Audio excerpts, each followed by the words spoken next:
मित्रांनो, तुमच्या सातबाऱ्यावर कोणाचे नाव चुकीचे लागते किंवा फेरफारमध्ये गडबड झाली का? घाबरू नका. तुम्ही यावर कायदेशीर हरकत घेऊन तुमचा हक्क वाचवू शकता.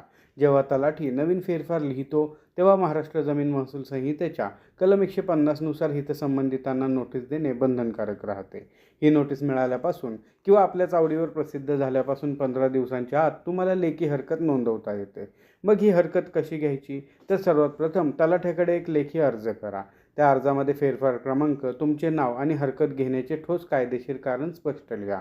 सोबत तुमचा चालू सातबारा उतारा, फेरफार उतारा आणि हक्काची कागदपत्रे जोडा आणि तलाठ्याकडून त्याची लेखी पोच घ्या. त्यानंतर तुम्ही हरकत घेताच तो फेरफार विवादग्रस्त आणि प्रलंबित म्हणून नोंदवला जातो आणि तुम्ही दिलेल्या तक्रारीच्या अनुषंगाने तक्रार रजिस्टर या फेरफारबाबत धरले जाते आणि तक्रार रजिस्टरचे कामकाज चालवण्यासाठी ते तक्रार रजिस्टर सर्कल यांच्याकडे जाते. त्यानंतर हरकत घेणाऱ्या व्यक्तीने त्याची बाजू लेखी स्वरूपामध्ये सविस्तररित्या मांडायची असते.